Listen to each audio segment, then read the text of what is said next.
आज इस देश के अंदर जितनी कौमें बसती है, हर कौम के पास अपने परचम। राजभर समाज पीला परचम लेके चल रहा है, दलित समाज नीला परचम लेकर के चल रहा है, यादव समाज लाल हरा लेकर के चल रहा है, हिंदुत्व की आइडियोलॉजी का भगवा कलर लेकर के चल रहा है। आपका परचम कहां है? आपका परचम कहां है? आशिकाने रसूल, मैं आपसे पूछ रहा हूं, ये हरा परचम आपका परचम है। और सियासत में अगर कामयाब होना है तो वो तरीका आका नबी करीम सल्लल्लाहु अलैहि वसल्लम के तरीके पे चल के कामयाब हो सकता है। इसी देश के अंदर मैं एकदम करंट बात कर रहा हूं, अजान पे पाबंदी लगी, इसी प्रदेश में लाउडर उतारे गए, इसी प्रदेश में नमाज आपने सड़कों पर अगर पढ़ ली तो आपके ऊपर मुकदमा, आप जेल में चले गए। कितने मिनट की नमाज? 2 मिनट, 4 मिनट या 5 मिनट? चलो बड़ी लंबे सूर्य अगर इमाम साहब पढ़ा दिए तो 8 से 10 मिनट ईशा की नमाज में। 1 महीना कांवड़ यात्रा पे पूरे उत्तर प्रदेश की सड़कें बंद थी। वो किसी के बाप की सड़कें नहीं, हमारे टैक्स के पैसे से बनी हुई सड़कें थी। लेकिन आपके लिए ममानियत क्यों? कभी सोचा आपने? नहीं सोचा हमने। किसी ने आवाज उठाई? लूलू माल में जाकर के 4 लड़कों ने नमाज पढ़ ली, पूरा उत्तर प्रदेश सर पे उठा लिया, पूरा नेशनल मीडिया नमाज पढ़ ली, नमाज पढ़ ली, नमाज पढ़ ली। नमाज पढ़ ली, तुम सड़कों को जाम करके पूरे उत्तर प्रदेश की पश्चिमी यूपी से लेकर के गाजियाबाद से गाजीपुर तक की नेशनल हाईवे को एक तरफ बंद करके आप लोगों ने कांवड़ यात्राएं निकाली, लोगों को लाठियां मारा, डंडे मारे, गाड़ियों को जला दिया, गाड़ियों को तोड़ दिया, शराब पिया, क्या क्या नौटंकी नहीं की इन लोगों ने धर्म के नाम पर। बताओ आप, कुछ हुआ? कुछ नहीं हुआ। क्यों नहीं हुआ जानते हैं आप? इसलिए नहीं हुआ कि उनके पास एक बहुत बड़ी ताकत है। वो ताकत किस चीज की है? पैसे की नहीं। आप 10 माले का घर बना लो, झूठा मुकदमा लगा करके सबसे पहले आपके घर को गिरा देंगे, है ना? रोक पाओगे? नहीं रोक पाओगे। मुख्तार अंसारी अतीक के घर को गिरा दिया। उससे बड़ा कौन था उत्तर प्रदेश में ताकतवर? चलिए सियासत की बात करते हैं तो सियासी ताकत भी उनके पास थी। 8 बार 10 बार से एमएलए थे, उनके भाई एमपी है ना? एक भतीजा एमएलए है, बेटा एमएलए है। बावजूद उसके क्या हुआ? उनके घरों को गिरा दिया। क्यों? कभी आपने सोचा इस चीज को? क्यों ये चीजें हो रही है? क्योंकि हिंदुस्तान एक जमहूरी मुल्क है और जमहूरियत की सबसे बड़ी ताकत क्या है आप जानते हैं? आपका पैसा नहीं। आप कितना भी पैसा दो तब भी आपको जमानत करवानी ही पड़ेगी, है ना? जमहूरियत की सबसे बड़ी ताकत आपका खेत नहीं, आपके बाग नहीं, आपके मकान नहीं। जमहूरियत की सबसे बड़ी ताकत सियासत है। क्या है? सियासत है। बीजेपी की सरकार है, उनके हाथों में जो झंडे हैं ना वो बीजेपी के हैं। जिसके हाथ में भगवा झंडे। अच्छा आप मुझे ईमानदारी से बता दो, आप यहां से लखनऊ तक चले जाओ, आपके पास गाड़ी का पेपर ना हो, आपके पास लाइसेंस ना हो, आप अपनी गाड़ी में एक भगवा झंडे लगा लो, अपने गले में एक झंडे भगवा डाल लो, कोई पूछेगा आपको? ये आपके जहन में है ना बात? क्यों? क्योंकि मालूम है उसको कि ये बीजेपी से जुड़ा हुआ आदमी है, आरएसएस बजरंग दल से जुड़ा हुआ आदमी है, इसको छूने का मतलब है दरोगा जी ने परेशान किया तो दरोगा जी सस्पेंड हो जाएंगे, है ना?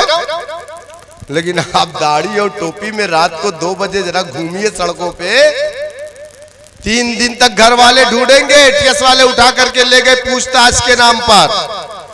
5 दिन के बाद टेलीविजन पे आपके घर वाले देखेंगे, अरे बोले मेरा बेटा आतंकवादी कब से हो गया, है ना? और फिर 25 साल तक आप प्रूफ करते रह जाओगे अदालत में, मैं आतंकवादी नहीं हूं, मैं आतंकवादी नहीं हूं। तब आप छूट करके आओगे, तब पता चलेगा कि एटीएस वालों ने क्या क्या किया आपके साथ। ये जो नाइंसाफी हमारे साथ हो रही है, क्यों हो रही है, कभी सोचा आपने? क्योंकि हमारे पास वही परचम नहीं, क्योंकि हमारे पास वही परचम नहीं है जो हमारी पहचान है। अल्लाह के रसूल सल्लल्लाहु अलैहि वसल्लम के दौर से या उसके पहले आप देख लीजिए, किसी दौर में इस्लाम बगैर परचम के नहीं रहा। इस्लाम की पहचान या मुस्लिम बस्तियों की पहचान उसके परचम से या मस्जिद की मीनारों से होती है। मस्जिद में मीनार क्यों बनाए जाते हैं मालूम है आपको? इसीलिए ताकि दूर से मालूम हो जाए कि वहां मस्जिद है, तो जाहिर सी बात है कि वहां आसपास मुसलमान रहते होंगे। लेकिन आज हमने अपनी पहचान को खो दिया। सहाबा इकराम जब जंग में हुआ करते थे ना, उनके हाथ में परचम, एक हाथ में तलवार होती थी, और अगर एक हाथ कट जाते थे तो परचम को अपने दांत में लगा देते थे, लेकिन परचम को कभी जमीन पे गिरने नहीं देते थे। मरने से, शहीद होने से पहले उनके साथ का साथी साहबा उस परचम को अपने हाथ में लेके आगे बढ़ता था। परचम को कभी उसने नहीं छोड़ा। लेकिन आज हमारी कौम ने अपनी पहचान को मिटा दिया है। अल्लाह के रसूल सल्लल्लाहु अलैहि वसल्लम ने मीसाक़े मदीना को पढ़िएगा, दुनिया का सबसे पहला गठबंधन अगर किसी ने किया तो मेरे आका ने किया। दुनिया वालों को किसी ने सियासत सिखाई तो वो सबसे बड़े इस दुनिया के सियासतदान गुजरे मेरे आका नबी करीम मोहम्मद सल्लल्लाहु अलैहि वसल्लम। लेकिन एक अलग चीज है कि लोग आज सियासत आका के तरीके की नहीं पसंद करते, लोग आज सियासत यजीद के तरीके की पसंद कर रहे हैं, जिसके दिल में कुछ और जबान पे कुछ। अल्लाह के रसूल सल्लल्लाहु अलैहि वसल्लम मदीने में मुट्ठी भर सहाबा इकराम के साथ थे। यहूदी बड़ी ताकत में थे। अल्लाह के रसूल सल्लल्लाहु अलैहि वसल्लम ने अपना एलची भेजा और कहा, जाओ यहूद के उस कबीले से कह दो कि हम तुम पर हमलावर नहीं होंगे और तुम भी हम पर हमला नहीं करोगे, लेकिन मदीने की जो बाउंड्री है, इस बाउंड्री के अंदर बाहर से कोई भी हमलावर आएगा तो हम दोनों मिलकर के उस दिफा करेंगे, उसका मुकाबला करेंगे। लेकिन अल्लाह के रसूल सल्लल्लाहु अलैहि वसल्लम ने यहूदियों के परचम को अपने कंधों पर नहीं लिया था, नऊज़ बिल्लाह।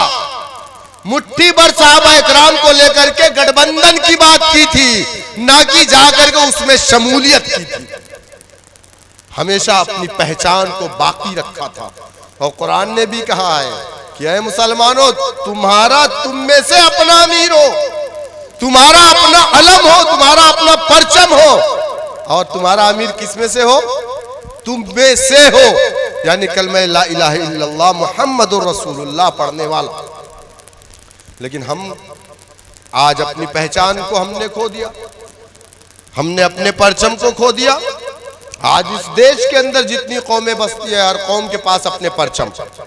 राजभर समाज पीला परचम लेके चल रहा है, दलित समाज नीला परचम लेकर के चल रहा है, यादव समाज लाल हरा लेकर के चल रहा है, हिंदुत्व की आइडियोलॉजी का भगवा कलर लेकर के चल रहा है।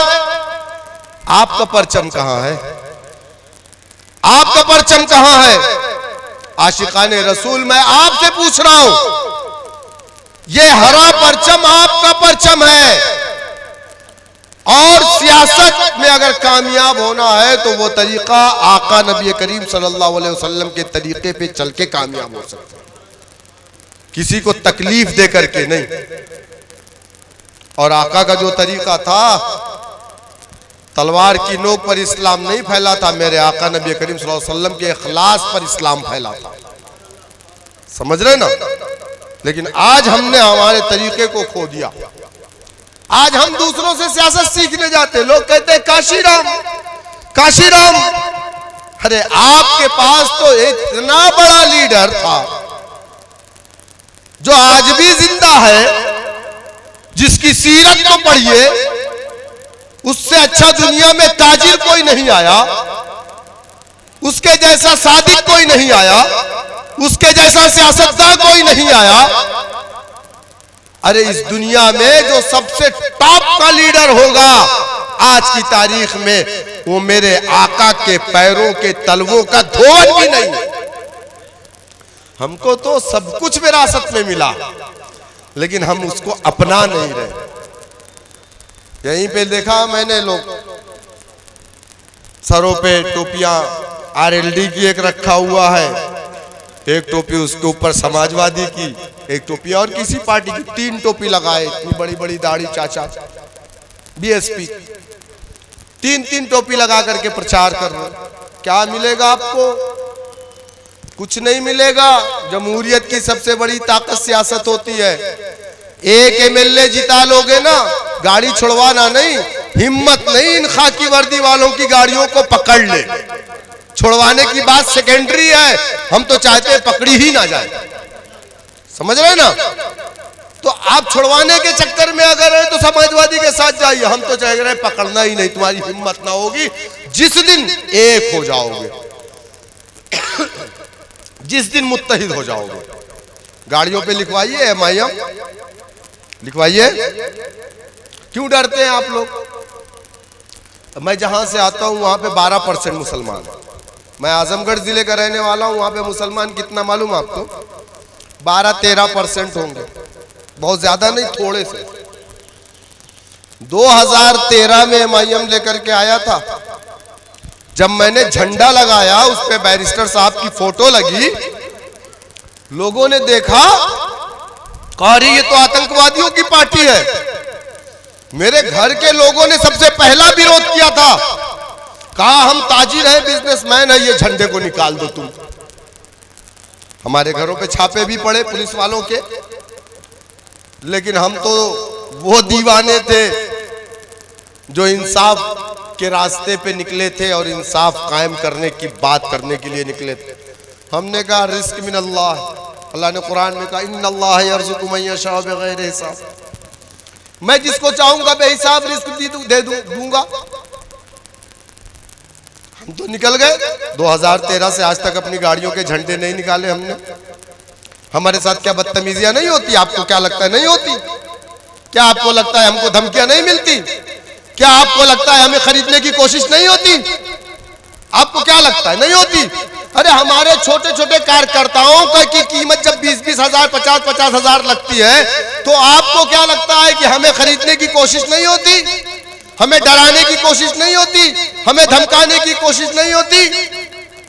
लेकिन नहीं, ना हम डरेंगे, ना हम झुकेंगे, ना हम बिकेंगे।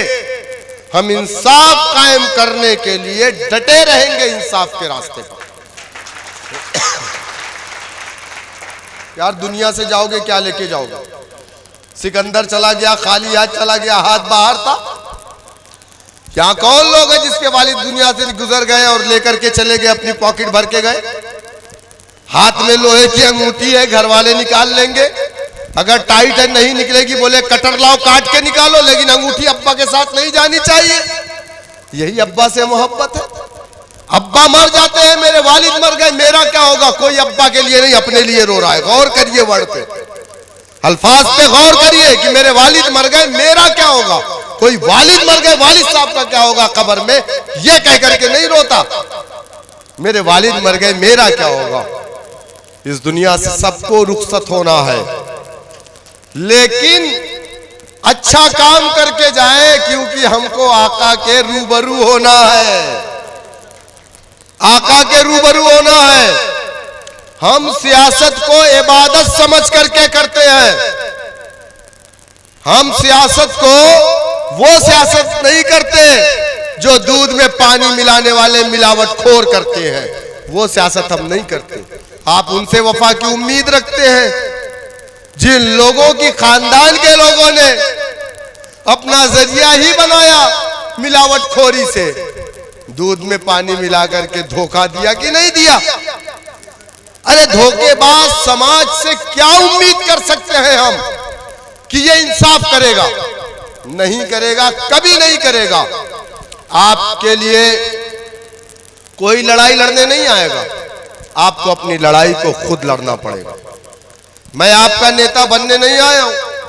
बैरिस्टर साहब ने बार बार कहा कि मैं उत्तर प्रदेश में नेता नहीं बनना चाहता, मैं उत्तर प्रदेश में नेता बनाने आया हूं।